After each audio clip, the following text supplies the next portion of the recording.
यशवंतराव चव्हाण सेंटरच्या कामानिमित्त मी आले आहे. माझा खरं तर राज्याचाच दौरा चालला आहे. तुम्हाला काय हवं आहे? Yellow shirt. त्यांना काहीतरी मला वाटतं व्हिज्युअलचा प्रॉब्लेम. Okay okay. तर यशवंतराव चव्हाण सेंटरचं काम, विभागांचं काम गेले 2 वर्ष जवळपास ते काम जवळपास बंदच होतं कोविडमुळे. ते सगळं तिथल्या लोकांना जाऊन भेटून चव्हाण सेंटरचं सगळं काम, सगळ्या कमिटीजची भेट घेण्यासाठी आणि मग कुठल्या ना कुठल्या कामानिमित्त आम्हाला मग जिल्ह्यात जायचं म्हटलं तर एका दुसरं आमंत्रणही येतं. चार्टर्ड अकाउंटंट्सचंही गाठी भेटी ठरल्या होत्या आधी. असे वेगवेगळे कार्यक्रम करण्यासाठी आज मी इथे आलेले अनायसे आलेच आहे. तर संघटनेतल्या सगळ्यात सहकाऱ्यांची अर्थातच भेट मी घेणारच आहे. आणि नंतर बँकेचं एक आमंत्रण आहे की त्यांची इच्छा आहे की त्या बँकेत बचत गट आणि महिला सबलीकरणासाठी आपल्याला काही करता येईल का एकत्रपणे, जिजाऊ बँकेचं. त्यामुळे जिजाऊ बँकेलाही मी थोडा वेळ जाणार आहे. मोठा असा हा प्रोग्राम.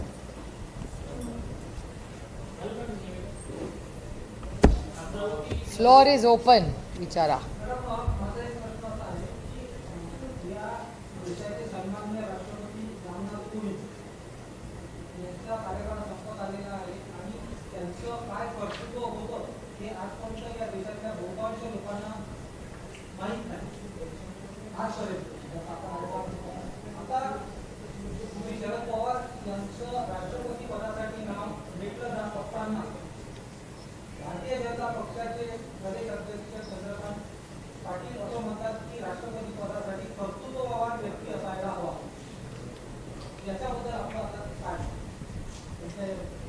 त्यांचं म्हणणं अगदी बरोबर आहे की कर्तृत्ववान व्यक्तीच असायला पाहिजे. ते बोलतात ते अगदी योग्य आहे.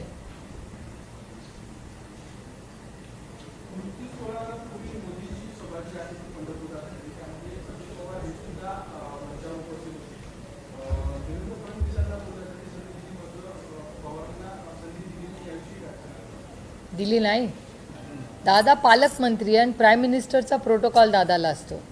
त्याच्यामुळे अर्थातच दादाला हजर राहणं हे कंपल्सरीच आहे प्रोटोकॉलप्रमाणे. म्हणजे इथे जर प्राईम मिनिस्टर आले तर तुमच्या जिल्ह्याच्या प्रोटोकॉल मिनिस्टरला जावंच लागतं आणि तो ऑफिशियल गव्हर्नमेंट ऑफ इंडिया आणि सरकारचा प्रोग्राम आहे. त्याच्यामुळे ज्या ज्या जिल्ह्यात माननीय प्रधानमंत्री येतील त्या त्या जिल्ह्यात त्या पालकमंत्र्याला जावंच लागतं. हा या देशाचा प्रोटोकॉल आहे. त्याच्यामुळे दादा जाणं हे योग्यच आहे. म्हणजे दादांनी जायलाच पाहिजे या मताची मी आहे. पण दादाला जर बोलायला दिलं नसेल तर मला थोडंसं ते अयोग्य वाटतं. प्रोटोकॉलप्रमाणे दादा त्या जिल्ह्याचे पालकमंत्री आहेत, त्या राज्याचे उपमुख्यमंत्री आहेत आणि त्यांचं भाषण म्हणजे आता मला माहिती काढावी लागेल की काय प्रोटोकॉलमध्ये आधी ठरलेलं होतं, नंतर कोणी कट केलं, काय केलं. त्याच्यामुळे मला थोडीशी मी माहिती काढते पाहिजे तर आणि प्रेस कॉन्फरन्स संपायच्या आधीच तुम्हाला उत्तर देते. चेक करा काय झालं, एक्झॅक्ट काय झालं ते मी व्हेरीफाय करून सांगते. त्याच्यामुळे मग कशामुळे कट झाले दादाच्या ऑफिसमधून 2 मिनिटात मी माहिती काढून सांगते आणि प्रेस संपायच्या आधी या प्रश्नाचं उत्तर मी तुम्हाला देईन.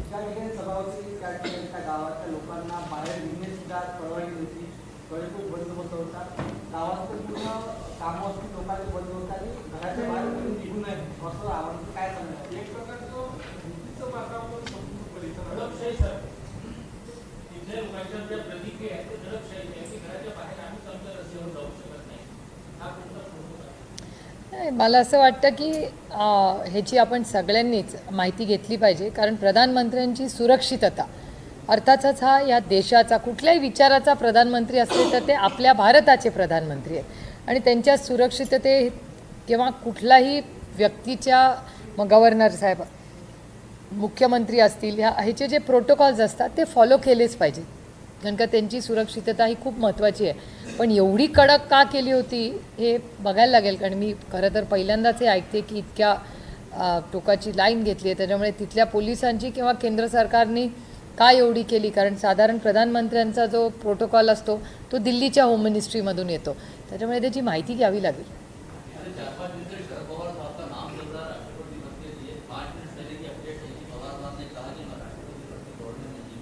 5 मिनट की नहीं, आज का टाइम्स ऑफ इंडिया नहीं पढ़ा आपने? फ्रंट पेज है पैन इंडिया। नहीं, आज पैन इंडिया, आप टाइम्स ऑफ इंडिया अगर खोले अभी उनके मुंह से आपने कहा ना, तो सवाल कहाँ आता है?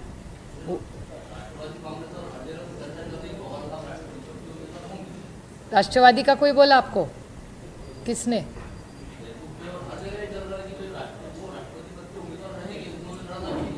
आप बताइए फेसबुक पे कौन सा राष्ट्रवादी का पदाधिकारी ने ऐसे कहा है?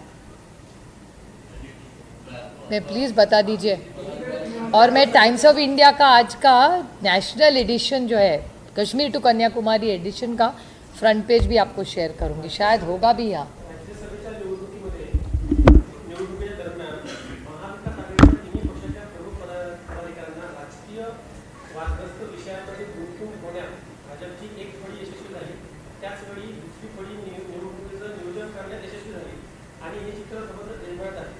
किमान आता तरी महाविकास आघाडीच्या नेत्यांनी राजकीय स्टेटमेंट करण्याऐवजी निवडणुका आणि विकास कामांच्या नियोजनावर भर द्यावा असं तुम्हाला वाटतं? हे केंद्र सरकारने ह्याची जास्ती जबाबदारी घ्यावी, कारण का मला असं विचाराल तर केंद्र सरकार ह्याच्यात जास्ती व्यस्त आहे.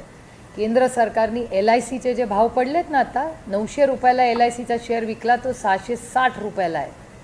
गॅस, डिझेल, पेट्रोल, सिलेंडरचा भाव किती आहे माहिती आहे ना, नोकऱ्या किती कमी झाल्यात माहिती आहे ना, बेरोजगारी, महागाई, कॉमर्स मिनिस्ट्रीमध्ये झालेली गडबड, प्याज की किंमत, कापासाची किंमत, त्याच्यानंतर LICचा झालेला प्रॉब्लेम, पैशाचा रुपी डिव्हॅल्युएशन, इतके महत्त्वाचे विषय केंद्र सरकारसमोर आहे.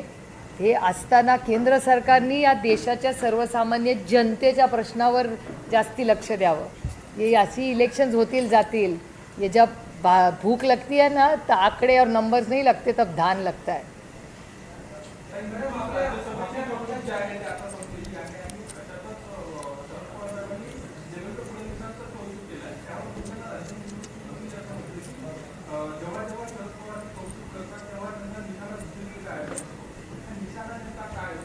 आता तो मी नाही लावलेला, त्याच्यामुळे तो जे बोलले त्यांनाच समजायला पाहिजे, मला कसं कळणार?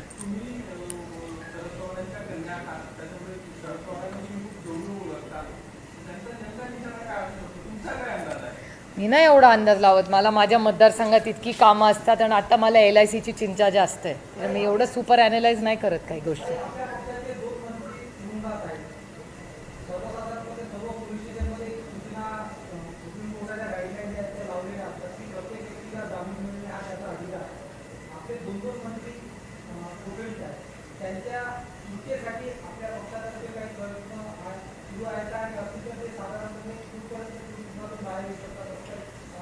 एक तर आमच्या दोन्ही मंत्र्यावर कुठलीही केस नाही.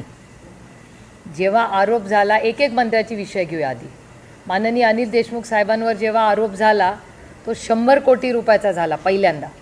त्याच्यानंतर त्या केसबद्दल शून्यावर येऊन काहीच बाब नाही आहे.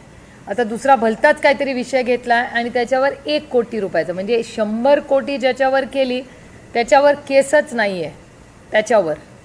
आणि हा भलताच आरोप दुसराच विषय आणि त्याच्यावर 1 कोटी रुपयाची. त्याच्यामुळे नक्की केस कशाची कोणी केली आहे हे केस करणाऱ्यांनी बोलावं. आणि सगळ्यात महत्त्वाची गोष्ट की ज्या माणसावर आरोप झाले तोच, म्हणजे ज्याच्यावर आरोप आहे, प्रूफ झालेला आहे, ज्याला अटक झाली आहे, ती जी व्यक्ती आहे तीच माफीचा साक्षीदार आता होणार आहे.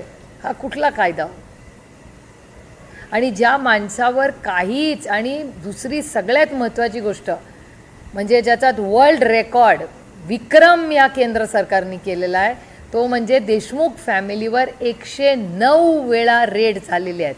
109. मग 108 वेळा जेव्हा रेड झाली, ह्यांना मिळालं नाही अर्थातच, म्हणूनच 109 वेळा करायला लागली ना. हा जगातला वर्ल्ड रेकॉर्ड आहे, हा विक्रम आहे केंद्र सरकारने केलेला. 109 वेळा आजपर्यंत कुणावरही रेड झालेली नाही.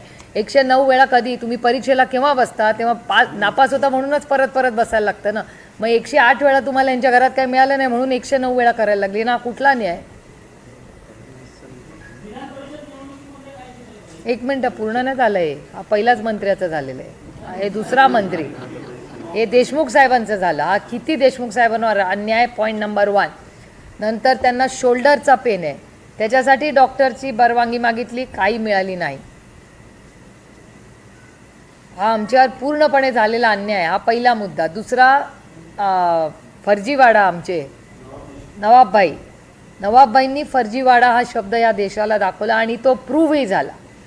म्हणजे ते जे नवाबबाई आणि ह्या पुरतं मी समस्त पत्रकारांचेही मनपूर्वक जाहीरपणे आभार मानते की जेव्हा जेव्हा त्यांची प्रेस कॉन्फरन्स होती तुम्ही सगळ्यांनी ती दाखवली आणि दाखवल्यामुळे की तो फर्जीवाडा एक्सपोज झालेला आहे आणि आज त्यांना आत राहायला लागते. आणि त्यांच्यावर आरोप किती, पहिला आरोप नागपूरवरनं 300 कोटी रुपयाचा झाला, 300.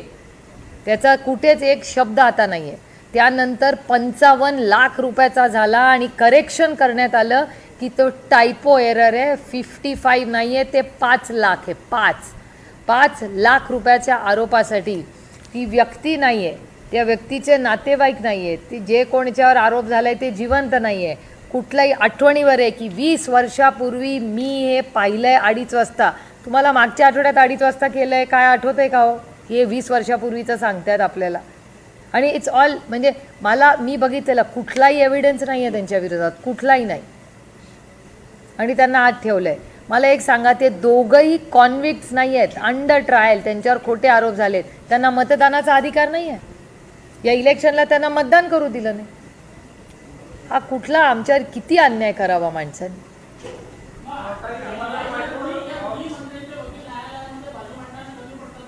आम्ही आमच्याकडून सगळं करण्याचा प्रयत्न करतोच आणि करतच राहणार.